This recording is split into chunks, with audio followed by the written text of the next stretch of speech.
महाराष्ट्र विधानसभा चुनाव नतीजों के बाद अब सबसे बड़ा सवाल कि कौन बनेगा महाराष्ट्र का अगला मुख्यमंत्री।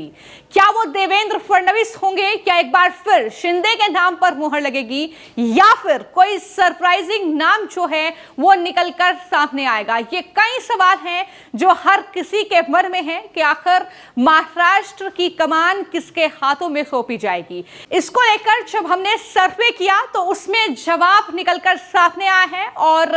क्या कुछ जनता का मानना है महाराष्ट्र के मुख्यमंत्री के चेहरे को लेकर, इस पर दरअसल जनता ने अपनी राय हमारे साथ साझा की है। द न्यूज पर हमने ये सर्वे किया है और इसमें 3 ऑप्शन जो हैं वो तो रखे ही गए थे, क्योंकि जो महायुति है उसमें जो 3 चेहरे देवेंद्र फडणवीस, शिंदे और अजित पवार या इसके अलावा कोई और चेहरा जो है उसे दरअसल महाराष्ट्र की कमान सौंपी जाएगी। इसको लेकर यह सर्वे किया गया और सर्वे में जो रिजल्ट निकलकर सामने आया है वो रिजल्ट मैं आपको बता देती हूं कि जनता जो है आखिर महाराष्ट्र में मुख्यमंत्री के चेहरे के लिए अब किसको पसंद कर रही है महायुति में से। तो यहां पर जो सर्वे हमने किया उसमें करीब 83,000 लोगों ने जो है वो वोट किया है और उसमें देवेंद्र फडणवीस को 76% जनता पसंद कर रही है मुख्यमंत्री के तौर पर। यानी उनका मानना यह है कि देवेंद्र फडणवीस ही महाराष्ट्र के मुख्यमंत्री बने, क्योंकि इससे अगर देवेंद्र फडणवीस से अलग बात की जाए तो एकनाथ शिंदे जिन्हें महज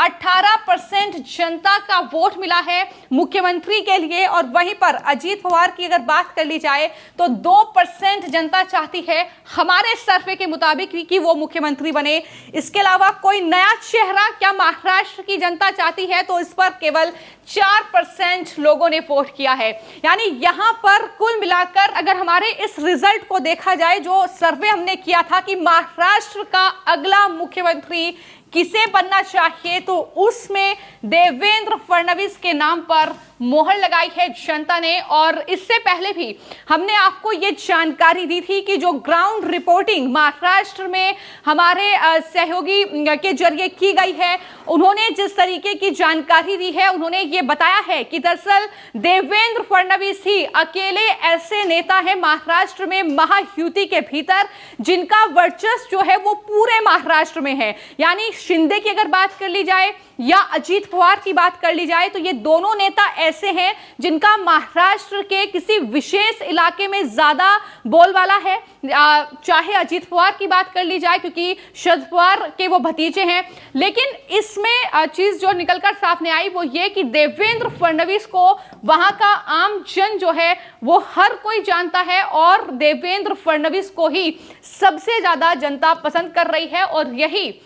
सर्वे में जो मैंने आपको जानकारी दी है कि 76%, यानी यहां पर अगर परसेंटेज में अंतर भी आप देखेंगे कि 76% जनता जो है देवेंद्र फडणवीस को मुख्यमंत्री बनाना चाहती है, तो वहीं एकनाथ शिंदे जो मौजूदा मुख्यमंत्री हैं उन्हें सिर्फ 18% जनता चाहती है कि वो मुख्यमंत्री बने। और यहां पर एक चीज और गौर करने वाली है, क्योंकि महाराष्ट्र का जो ये चुनाव हुआ है इसमें एक बार फिर से बीजेपी सबसे बड़ी पार्टी बनकर उभरी है। महायुति ने जो प्रचंड जीत हासिल की है उसमें बीजेपी की सबसे बड़ी और अहम भूमिका है, क्योंकि 132 सीटें अपने दम पर बीजेपी ने हासिल की है। तो ये जो 132 का आंकड़ा यहां पर है ये जाहिर तौर पर देवेंद्र फडणवीस को मुख्यमंत्री बनाने के लिए काफी है। ये भी जनता जो है वो कहीं ना कहीं चर्चा कर रही है। जब हमने ये सर्वे किया इसमें जो लोगों की प्रतिक्रिया सामने आई है, जो महाराष्ट्र की जनता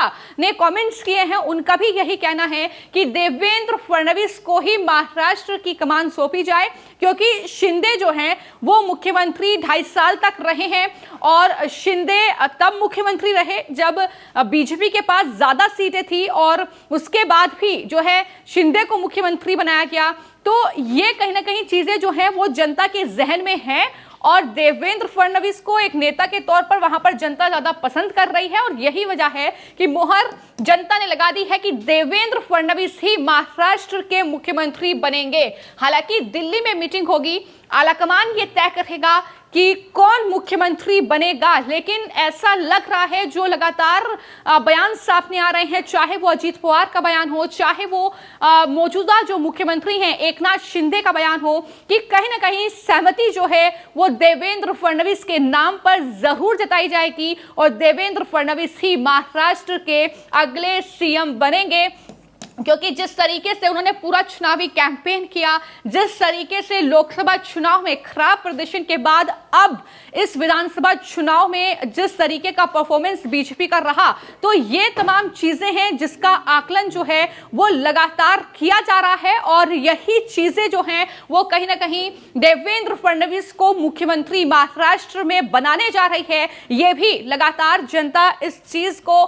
लेकर भी डिस्कस करती हुई नजर आ रही है। यहां पर अगर बात करें महायुति की जीत और महाविकास आघाड़ी की हार की महाराष्ट्र में, तो जैसा कि मैंने बताया कि हमने आपको एग्जिट पोल भी बताया था और कहीं ना कहीं हमारा एग्जिट पोल जो है हरियाणा के बाद अब महाराष्ट्र में भी सटीक साबित हुआ और तमाम एग्जिट पोल हमने देखे, रवीश कुमार से लेकर चाहे वो अशोक वानखेड़े जैसे पत्रकार हों जो एक कमरे में बैठकर अपना एग्जिट पोल तैयार कर रहे थे, जनता को लगातार गुमराह कर रहे थे कि महाविकास आघाड़ी की सरकार बनेगी, कांग्रेस जो है वो सबसे बड़ी पार्टी बनेगी। ये रवीश कुमार जैसे पत्रकारों की तरफ से प्रतिक्रियाएं आ रही थी।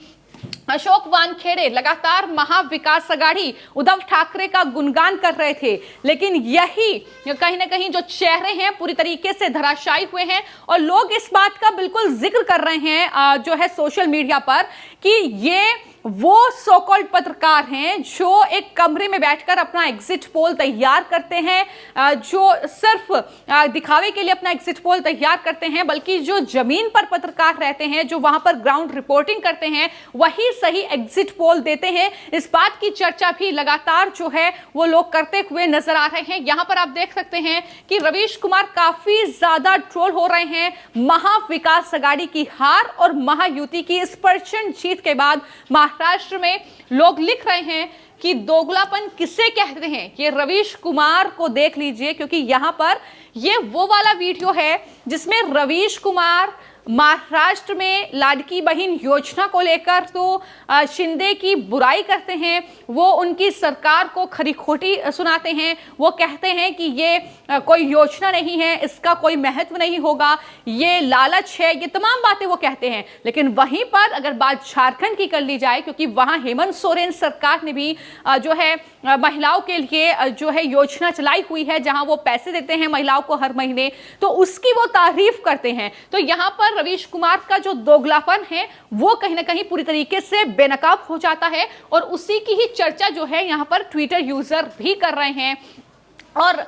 तमाम लोग जो है रवीश कुमार के लिए तरह तरह का कमेंट्स करते हुए नजर आ रहे हैं इस पूरे चुनाव नतीजों को लेकर। वहीं पर अशोक वानखेड़े ये दरअसल अजीत अंशुम के चैनल पर भी नजर आए थे, जो कि पत्रकार हैं, इन्होंने अपना एग्जिट पोल दिया था जिसमें महाविकास आघाड़ी की सरकार वो बना रहे थे, लेकिन उसके बाद जो है वो कहीं ना कहीं काफी ज्यादा ट्रोल भी हो रहे हैं और अशोक वानखेड़े का जो एक बयान है वो काफी ज्यादा वायरल हुआ। अशोक वानखेड़े ने यह कहा कि महाराष्ट्र ने मराठी अस्मिता को त्याग दिया है, उन्होंने गुजरात के सामने आत्मसमर्पण कर दिया है, उन्हें छत्रपति शिवाजी महाराज से कोई प्रेम नहीं है, कल अगर मुंबई गुजरात में मिल जाए तो उन्हें कोई परेशानी नहीं होगी, मैं इन संकटों के लिए प्रार्थना करता हूं। ये अशोक वानखेड़े हैं जिन्हें इतना दर्द हो रहा है महाविकास आघाड़ी की हार और महायुति की जीत पर कि वो इस तरीके से कहीं ना कहीं जो महाराष्ट्र की जनता है एक तरीके से जो उन्होंने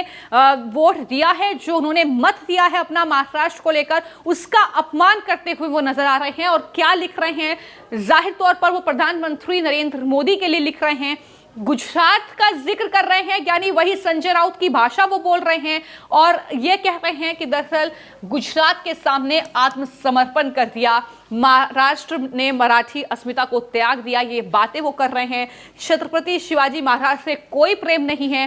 क्या ये तय करेंगे कि छत्रपति शिवाजी महाराज से महाराष्ट्र की जनता को प्रेम है या नहीं है? ये कई सवाल हैं जो कहीं ना कहीं अशोक वानखेड़े के इस पूरे बयान जो कि रिजल्ट के बाद सामने आए हैं उसको लेकर कहीं ना कहीं वो ट्रोल हो रहे हैं। तो कुल मिलाकर चाहे वो रवीश कुमार हो, चाहे वो अशोक वानखेड़े हो, अजीत अंजुम हो या फिर राजदीप सरदेसाई हो, जो सीधे सामने आकर तो नहीं लेकिन हाँ पीठ पीछे वो कहीं ना कहीं अपने सोशल मीडिया प्लेटफॉर्म के जरिए, अपने ट्वीट्स के जरिए महाविकास आघाड़ी को पूरी तरीके से सपोर्ट कर रहे थे, वो भी कहीं ना कहीं इस बात को लेकर आश्वस्त थे कि जीत जो है महाविकास आघाड़ी की होगी, लेकिन नतीजा उनके पक्ष में नहीं रहा, जिसके बाद कुछ इस तरीके की जो बौखलाहट है वो दिख रही है, चाहे वो रवीश कुमार की हो चाहे वो अशोक वानखेड़े की हो। रवीश कुमार हार का आकलन किस तरीके से कर रहे हैं वो भी अगर आप उनके